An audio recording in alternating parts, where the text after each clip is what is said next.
Yo, what is up, Yugi fam? Welcome to another video. Hope everybody's doing well today. Today I'm showcasing SWORDSOUL for you guys. This is the deck that I've been taking to locals for the past 5, 6 tournaments, and I've been having a lot of fun with it. I played SWORDSOUL before that with Protos as well. So I definitely do enjoy the deck. I love mid-range decks, and this deck's awesome. Has so much going for it, even without Protos, and it's definitely been seeing success without that card. But I think I think the biggest thing that really uh, caused this deck to take a backseat is DPE Scythe. DPE Scythe is so prevalent in the format, and because that's a very common thing to run into, like every deck that you know relies on their extra deck is taking a unless you're playing the lock yourself, you're taking a back seat. But also because of the Brave engine as well. So there's just so many things to consider this format. So I think that Sword Soul still does very, very well, because you're able to play a decent amount of hand traps, going second cards. Plus, naturally, you have your Tennese stuff to push through established boards. So I think this deck is definitely relevant. Definitely has a lot going for it, especially because of the extra deck. You have a nice toolbox to help you counter different matchups. So yeah, let's get right into it. I'll show you guys a really cool HALQ combo at the end because we are playing HALQ in the deck.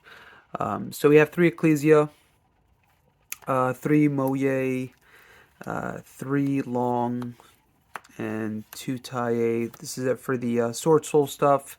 Um, yeah, I mean, I'm not sure honestly what standard. I don't think I've watched enough Sword Soul deck profiles to know what the standard is in the current format. So I'm not sure if some people play around with 2 Ecclesia or 2 Long. But I like these ratios. I mean, Long at 3 is nice because it helps you play around Nibiru when you can make Baron, you know, early on before your 5th summon, and also it helps you like push through like interruptions, hand traps, and then Ecclesia. I like Ecclesia just because going second, it's really nice, and also even when say you normal summon a Moye and then you're going second and it gets negated, but you keep the body. Like if they have like Boral Savage, Imperm, Appaloosa, anything that would negate Moye but keep the body on board, you can still special Ecclesia, and then Ecclesia is a tuner, so you can still like make your plays that way. And then Tutaya. This is just for the grind game, and also because we play the one desires as well. For the Tennese stuff, we're playing 3 Ashuna, 3 Adhara. I think I used to play this at 2, but I play it at 3 now because of the HALQ. I think having the tuner is important. Plus, um, level 1 tuner is actually very, very relevant, especially like if you summon this, then you go long. You can still like go into Yazi, and this Vishuddha or Adhara, they're both level 7, so it's level 8 with the Adhara as well. So like even if you open up like say a Vishuddha or Ashuna or Vishuddha, you can special one, and then you could still normal summon this and be able to go into your Shishao. So I thought, or like any level 8 that you need to go into. I'm still playing this. I'm not sure if people cut this card, but I really like this card. It just comes up so much where I need the level 4 to be able to summon off the Ashuna. Um, so it definitely comes up enough to be relevant. So yeah, I'm definitely keeping that card in. For the hand traps, we have 3 Ash Blossom, 2 Ogre, 2 Droll, and 3 Imperm. Now, the reason that I'm deciding to main Droll and Ogre instead of like maining Nibiru, for example. Like these are always going to be like generically like the six hand traps that you play, right? I think in most decks it's like 3 Ash 3 Imperm. If you don't know what hand traps to play, I think most of the time it's 3 Ash 3 Imperm. It's just generically good against like most things. But I decided to go with 2 Droll and 2 Ogre in the main deck. So not so much Ogre. I'm actually not gonna. It's mainly Droll here. So I was going back and forth between playing Nib or Droll, and I decided to go with Droll because Droll hits everything in the format. Everything.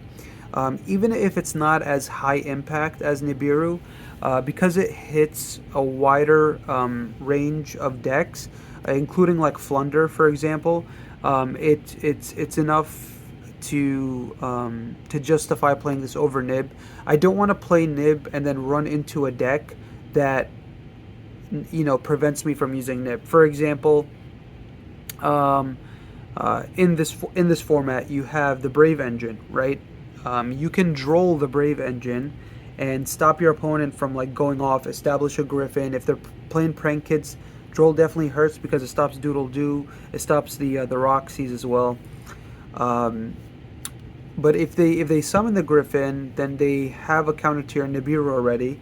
And if you're playing against Flunder, Nibiru is completely dead. And if you play against any invoked variant, if they make Mechaba, Nibiru's dead. Whereas this would be really good against like any Dogmatica invoked deck. So yeah, I think Droll in the main deck over Nibiru is definitely the correct call. I just want to be able to slow my opponent down as much as possible, and then just break their board with the Tennese stuff as well as the Sword Soul. Last monster we have is 001. You need to play it. I hate this card because I draw it all the time.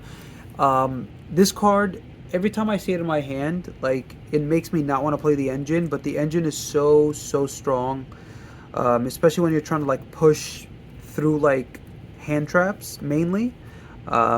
Just being able to have like your a special summon, and you could like normal summon. You could like even open up like an Ash Blossom and a Vishuda and still be able to go HALQ combo, which is nice. So I think having the HALQ combo, it allows you to play with hands that you normally wouldn't be able to play with. So then for the spells, we have 3 Emergence. I'm playing 3 Circle. I love this card. This card's awesome. Definitely contributes a good amount of consistency to the deck. Where like there's just some hands where you don't really open that great, but because of this card, you're still able to combo off. And I love that. Love that a lot. Um, yeah, it's definitely an awesome card. This is also a really cool card that I like playing. I just like playing it at 2. I think this is the superior card in my opinion. This is the card that comes up often. Um, this card to me is high impact when you have like a non-effect monster on board. But this card just, again, the consistency is more important to me. That's why I play 3 and 2. 3 Droplet, in addition to like the 3 Imperm and like all the hand traps. So we play 10 hand traps and then 3 Droplet, so 13 going second cards, and then the 2 Vishuda. Like you have other cards that are just inherently good going second, but I think this is a card that you should definitely play in the deck, because if you don't have this card, play Chalice. You want to stop DPE Scythe. That lock just prevents you from playing, so you need to have a counter. 1 Desires, 1 Called By, then the only trap is, besides Imperm, is Blackout. Yeah, Called By is also another counter to Scythe. And then Desires, you play 3 of a lot of cards. If you banish the 001, it's fine. You just don't have access to the HALQ combo, but this is a consistency card that helps you draw into, combo pieces, as well as like hand traps, extenders, etc. Synchros, we have 2 Xixiao, 1 Cheng-Ying, and then 1 Long, the Sword Soul Synchro version, I guess. Yeah, this is pretty standard. This guy, I think he's standard now at 1. This card's awesome. puts your opponent in a very difficult situation. Like, it doesn't negate anything, but it might as well negate um, field spells, continuous, equipped, uh, anything that needs to remain on board. This can take care of, and it burns for 12. So like when you burn with long for 12, this allows you to burn for an additional 2400. It just makes gaming your opponent so much easier. Plus, it's a great disruption. Um, if I were to like, you know, consider which one I would end on, I would definitely end on this now over this. I think this plays better, you know, going second when you're trying to break a board, and you're trying to like push for game going second. Whereas this is better turn zero. To be if like say you were locked into worms early on and you couldn't establish Baron, you would just like end with this and this instead of these two. And then for the other synchros, we have one Yazi, two Boxia, Baron, um, Berserker. Berserker's awesome. I mean, all these cards are insanely good. And this is something that you don't really see too often. Shout outs to one of my friends that Steven, that he actually, we were playing a mirror match and he used this, and I just love the idea. And I'll show you guys how to do this combo. It's basically if you open up um, like a Shuna and any tuner, pretty much. Like if you open up like a Shuna and an Ogre, a Shuna and Ash, a Shuna and like any again any tuner, a Shuna and a Tara. You just have to open up a Shuna with any tuner, and you have your HALQ combo. And it's really nice because you make this during the combo, and it just makes your board so much stronger. So for the links, we have two Monk. This is a card that I think people are cutting too. I think this card's amazing. I still think this card is relevant enough in the deck. Like it, there's some cards that you have in the extra deck that just help you play through disruptions, and this is one of the cards that allows you to do that. It's also a very very good recovery play, because you can revive back any worm. So pretty much like you revive back your Shishao to get an additional disruption. It's just such a good card to have, especially when you're locked into worms early on because of the Tennese. Then HALQ and Auroradon for the combo. So yeah, that's it for the main and extra deck. Let's get into some combos. Alright guys, so here is the HALQ combo. Again, if you open up like a Shuna with any tuner, this is the HALQ. This is the combo with Herald. This isn't the only way you can do the HALQ combo, obviously, but this is the one where it showcases how you can use Herald of the Arclight, and it's very very easy because again you run 3 of this, and it's just this and any tuner, so it's not difficult to have, especially when you play 3 Dragon Circle or whatever that card, yeah, Dragon Circle. So even if you like you open up a different Tenyi and you open this up, you can still get access to Ashuna because of Dragon Circle. So anyway, you control no monsters, effect, special, the normal, the Ash, and then we go into HALQ, and then you go HALQ effect to summon your 001. This is also a deck that uses HALQ, but it doesn't play like too many bricks. Like you don't play like not Auroradon, the other Mecha Phantom Beast, Colt Wing. You don't play Colt Wing, and you don't play the Resonator that you search off Cupid Pitch because you don't do all that. So I like that this is technically the only brick that you run, and you can still special it from hand. So even if you draw it, it's not this combo is not dead. So anyway, summon. You go into your Auroradon. Summon 3 tokens, and then summon the 001. And now you can use one of the tokens in 001. You can use for Arclight, and then because you control the tokens, now you can go. This is where Ashuna shines. This is why we need Ashuna Engrave, because now we can just summon Adhara from the deck, and Adhara's a level 1 and the tokens are level 3 each, so that makes it 7. So we can still do our Yazi play. So yeah, we can go Yazi, then we can use the effect of Rorodon, tribute this to pop this, use effect of Yazi. We're going to summon Taya from the deck.